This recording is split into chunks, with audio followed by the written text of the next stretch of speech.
Assalamualaikum guys, selamat datang kembali lagi di channel Ceritain Film. Kali ini, film yang akan saya bahas adalah film Troll tahun 2022. Singkatnya, film ini menceritakan tentang kebangkitan dari monster legenda, penjaga gunung yang malah dianggap sebagai dongeng. Kebangkitannya akibat kelalaian manusia yang berusaha menjebol salah satu gunung untuk dijadikan terowongan rel kereta. Tanpa berlama-lama, langsung aja kita ke filmnya.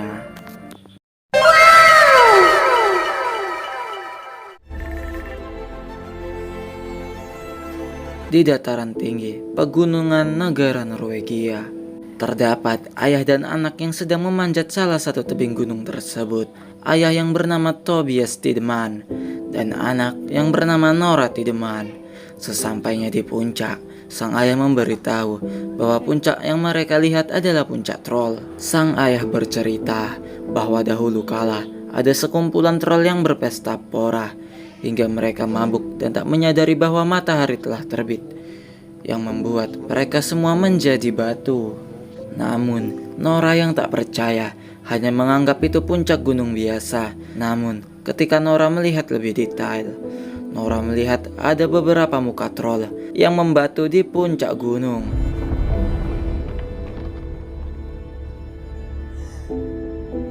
Sang ayah mengatakan dari gelap datang dan dalam terang hilang, dan film pun baru dimulai.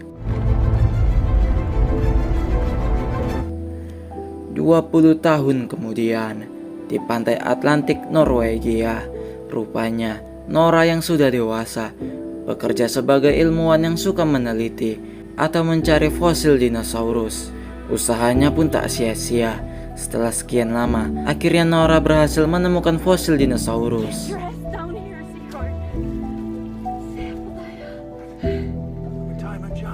Berpindah di tempat lain, terlihat suatu proyek yang bekerja di bawah kaki gunung. Rupanya proyek tersebut melakukan pengeboran untuk jalur rel kereta api. Sempat terjadi demo oleh masyarakat sekitar, namun para pekerja tetap menjalani proyek tersebut.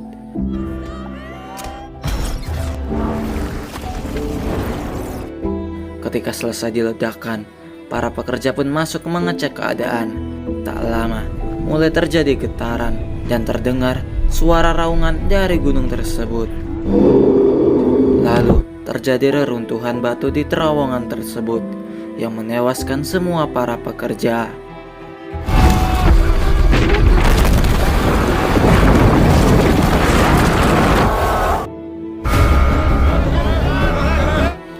Berpindah ke markas angkatan bersenjata Norwegia, sang jenderal yang melihat kejadian itu meminta untuk menghubungi orang yang berpengaruh di pemerintahan. Salah satunya adalah Perdana Menteri yang mengira kejadian tadi disebabkan oleh meteor yang jatuh.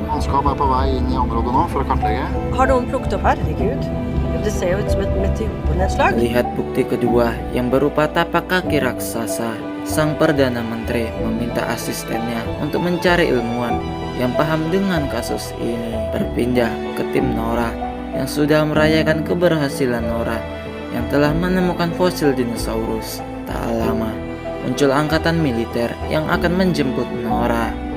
Tak lama, Nora dibawa ke markas angkatan bersenjata Norwegia.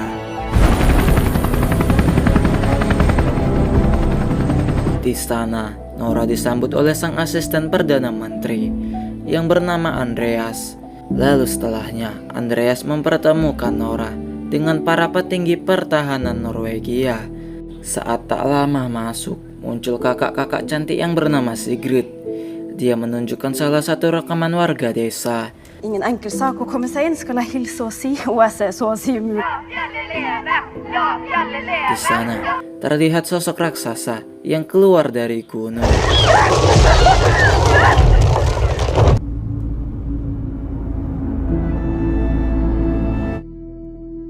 Berpindah di rumah yang dekat kaki gunung. Saat sang pemilik makan siang, mereka merasa getaran yang sedang mendekati mereka. Mereka yang ketakutan berusaha berlindung di lantai bawah rumah mereka. Saat kembali ke atas, mereka pun kaget karena rumah mereka sudah hancur setengah. Kembali ke Nora, Dia diajak Andreas ke suatu tempat untuk meneliti. Rupanya, tujuan mereka adalah rumah yang tinggal separuh tadi.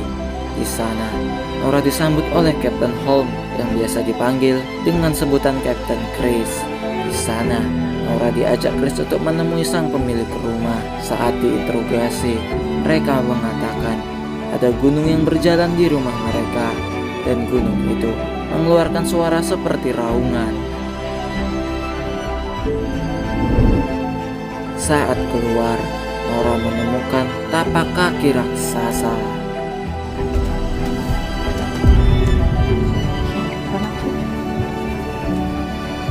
Singkatnya, Nora meminta untuk dipertemukan dengan seseorang. Hvor stort kan det ikke være å bli borte?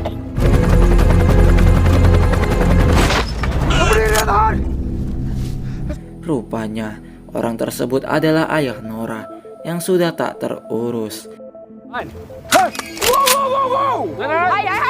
Det är bara pappan hennes. Lalu Nora menunjukkan rekaman sosok yang keluar dari gunung. Ayah Nora pun langsung tahu bahwa itu adalah troll.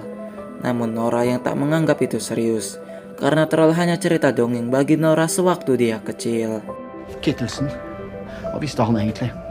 Hadde de vært virkelige, så hadde vi hentet ut DNA-profiler. Lalu ayahnya Nora mengajak mereka ke suatu tempat. Ja, det här, ikke sant? Ja, det stopper det da. Yang dimana tempat tersebut adalah tempat tapak kaki raksasa yang menghilang. Sampainya di sana, Nora dan ayahnya malah berdebat.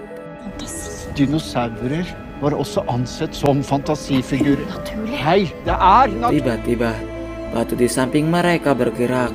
Rupanya, itu adalah troll yang akan bangkit kembali.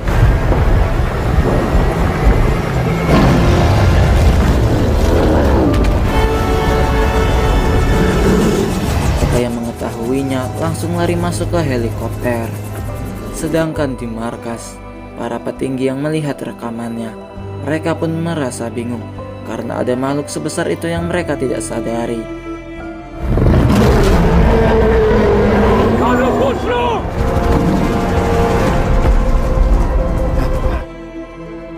Singkatnya, Nora menghubungi Perdana Menteri dan mengatakan bahwa makhluk itu perlu kita pelajari. Namun salah satu petinggi marah karena tidak kemungkinan mempelajari makhluk yang habitatnya tidak bisa bersatu dengan manusia. Lalu setelahnya, mereka berpikir untuk ikut Chris dalam misi militernya.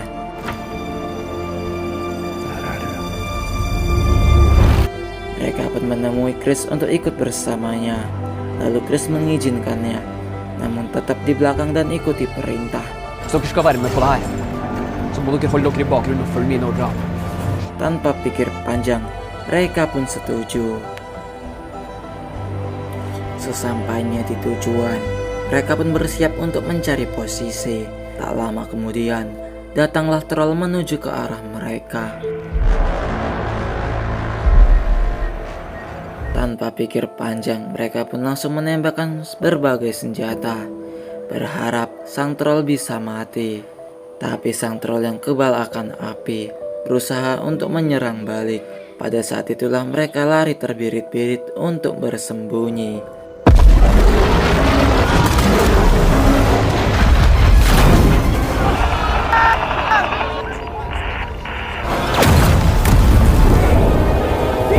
Di posisi Nora saat mereka akan kabur untuk menghindari troll, malah sang ayah berusaha untuk menenangkan sang troll, berharap troll tidak akan mengamuk. Sang troll pun akhirnya luluh. Namun tak lama, salah satu tank menembakkan pelurunya ke arah troll, yang membuat sang ayah terkena hempasan ekor sang troll hingga terpental jauh.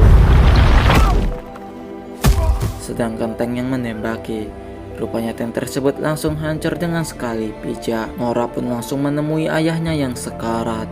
Troll yang melihatnya pun hanya terdiam lalu pergi. Detik-detik terakhirnya, ayah Nora pun mengatakan istana, raja, dan rumah.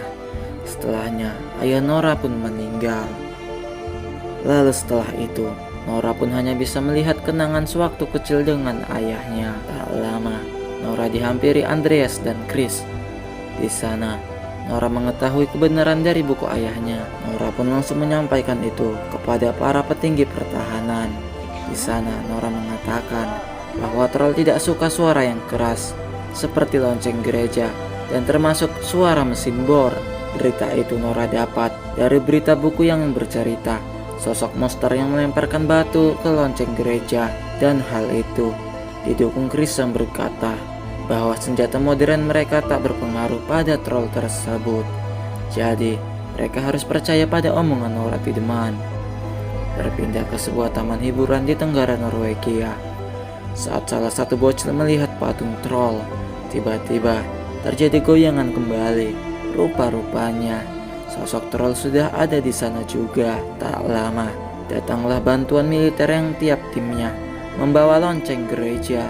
Benar saja, rupanya sang troll tidak suka dengan suara yang keras.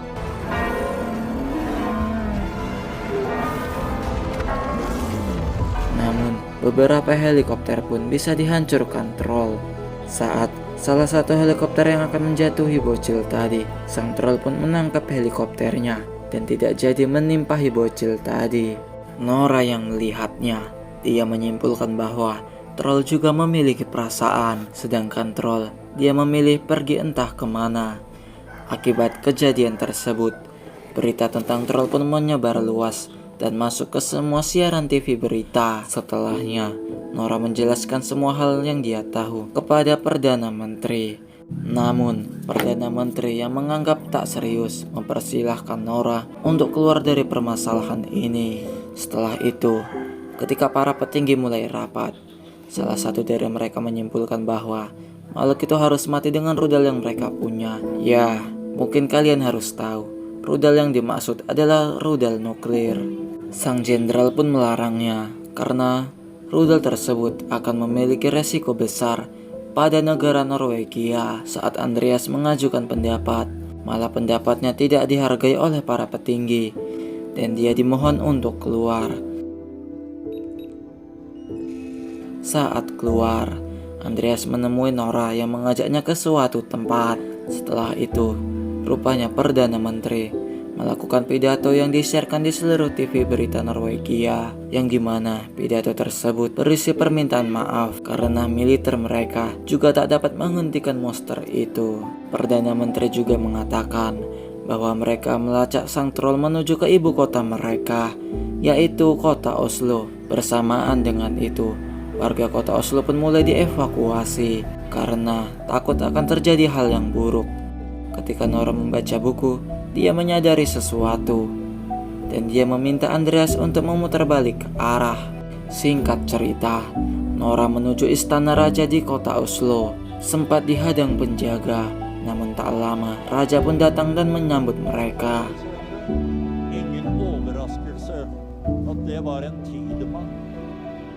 Di sana, Nora mengatakan yang sebenarnya tentang yang dia tahu. Sang raja juga yang menyadarinya dan mengajak mereka ke suatu tempat. Saat sampai, Nora kaget karena yang dia lihat rupanya adalah pertambangan yang tembus di pemakaman para troll yang telah dimusnahkan. Det hadde ingenting, heller ikke for troll, i navnet for alt som ikke passet med den nye troen. Det var den familie. Lalu, Nora meminta mobil kepada raja yang ukurannya sedikit lebih besar. Sedangkan di kota Oslo, kedatangan troll pun langsung disambut oleh hujanan peluru para tentara.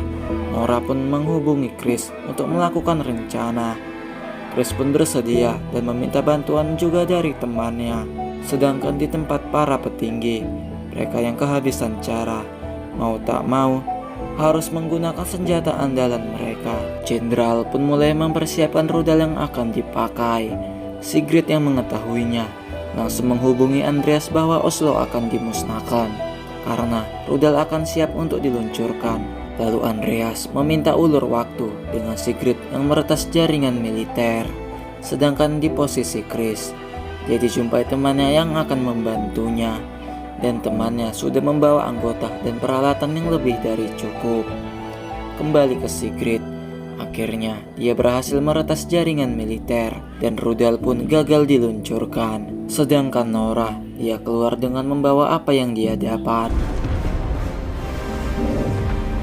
Ketika troll mulai mendekati istana, Nora pun mulai melaju ke arah troll, berharap troll tak mendekati istana. Benar saja, troll mulai mengikuti mereka karena benda yang mereka bawa. Rupanya, benda yang mereka bawa adalah tengkorak salah satu troll yang telah mati. Lalu Nora pun langsung menghubungi Chris agar cepat bersiap karena Nora akan tiba sekitar 15 menit lagi.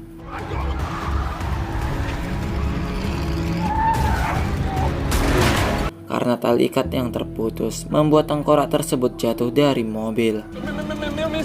Saat ingin kembali mengambilnya, rupanya sang troll sudah ada di belakang.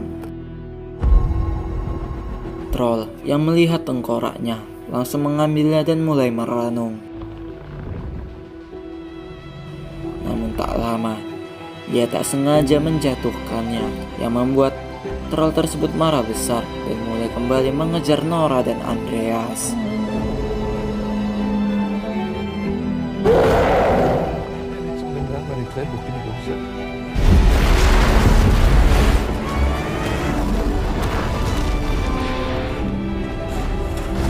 Sedangkan di markas, mereka heran mengapa koneksi mereka terputus dengan rudal.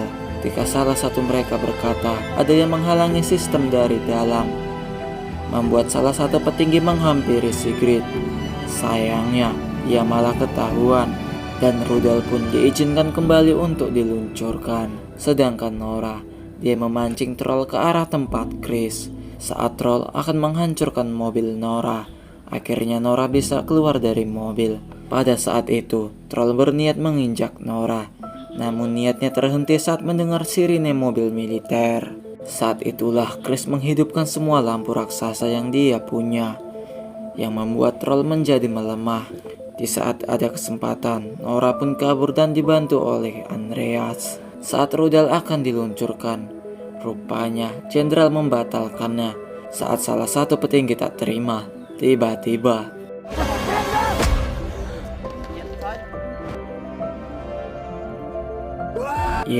mukanya langsung dikaplok mentah-mentah oleh Sigrid di tempat Nora. Nora yang melihat troll meraung kesakitan mulai menyadari bahwa cahaya itu bisa membunuhnya. Nora pun mulai mematikan lampu satu persatu. Lalu setelahnya, Nora meminta baik-baik kepada troll untuk pergi dari kota itu. Troll pun seperti luluh mendengar perkataan Nora. Namun tak lama, cahaya matahari terbit pun muncul, yang membuat tubuh troll mulai melemah dan mulai menjadi kaku.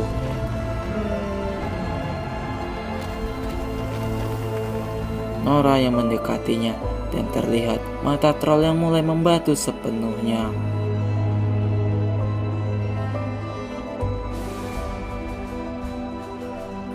Tak lama kemudian, datanglah para petinggi militer pertahanan dan terutama Perdana Menteri yang berterima kasih kepada Nora. Dan setelahnya, film pun tamat. Oke, gimana menurut kalian? Kurang lebihnya begitulah alur ceritanya. Ini film emang punya cerita yang sedikit menarik. Mungkin itu saja yang bisa saya sampaikan. Semoga kalian terhibur. Jika ada salah pengucapan, saya minta maaf. Terima kasih dan Assalamualaikum warahmatullahi wabarakatuh.